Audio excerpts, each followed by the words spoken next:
వినాయక చవితి వచ్చిందంటే రాష్ట్రంలో ఏ వీధి చూసినా ఆధ్యాత్మిక శోభతో అలరారుతుంది. కేవలం పూజలే కాకుండా ప్రతిమలను ప్రత్యేకంగా ఏర్పాటు చేస్తూ మండపాల నిర్వాహకులు తమ అభిరుచిని చాటుతున్నారు.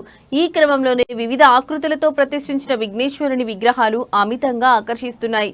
ఎక్కడా లేని విధంగా తమ గణనాథులు ఆకర్షణీయంగా ఉండాలని కళాకారులు తమ సృజనాత్మకతకు మెరుగులుద్ది సరికొత్తగా ప్రత్యేక గణనాథుని రూపొందించారు. కర్నూలు జిల్లాకు చెందిన వినాయక మండపం నిర్వాహకులు కర్నూలు జిల్లా ఎమ్మిగనూరులో వినాయక చవితి వచ్చిందంటే చాలు ఆ మండపం వారు ఎటువంటి గణనాథుని ప్రతిష్ఠిస్తారో ఎప్పుడు చూద్దామని ప్రజలు ఎదురు చూస్తుంటారు. కొండవీటి ప్రాంతంలో గత 34 సంవత్సరాల నుండి ప్రతిష్ఠించే గణనాథుడిని ప్రతి సంవత్సరం పూజకు వినియోగించే వస్తువులతో ఒక్కో వెరైటీతో తయారు చేస్తూ వారు ఓ ప్రత్యేకతను చాటుకుంటున్నారు.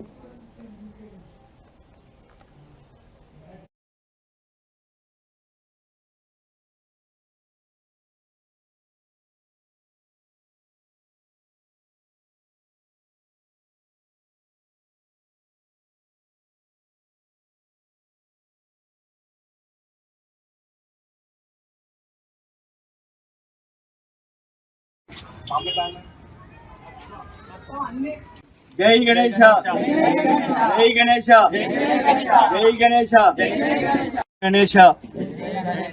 శ్రీ బాల వినాయక యువ మండలి కొండవీటి ప్రాంతమైన వినాయక మండలి సభ్యులందరము కలిసి గత 34 సంవత్సరముల నుండి అనగా 1992 సంవత్సరం నుండి ప్రతి సంవత్సరము వినూత ఆకృతులతో వినాయకుడిని తయారు చేస్తూ పూజా సామాగ్రి వస్తువులతో అనగా పసుపు కొమ్ములు, గోడంబి, ద్రాక్ష, వేలకులు, ఎండు ఖర్జూరము,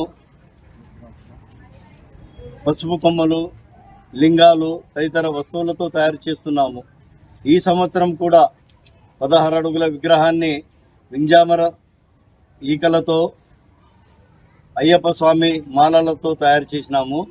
ఈ మాలలు ఈ విగ్రహాన్ని తయారు చేయుటకు నిరంతరము శ్రమించిన కళాకారులు వినాయక మండలి సభ్యులైన బండా శేఖర్, రఘువీర్, శిల్పి, అశోక్, సాయి, దినేష్ తదితరులందరూ శ్రమించి పనిచేసినారు.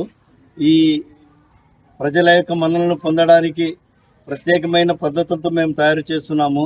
పర్యావరణ పరిరక్షణ కోసమై మేము మట్టి వినాయక విగ్రహాలను తయారు చేస్తూ ఎటువంటి పెయింట్స్, కెమికల్స్ను వాడకుండా కేవలము పూజా సామాగ్రి వస్తువులనే అతికించి తయారు చేస్తున్నాం. ఈ విగ్రహాన్ని తయారు చేయడం సుమారు మాకు 2 నెలల పాటు పట్టింది. ఈ విగ్రహాన్ని తయారు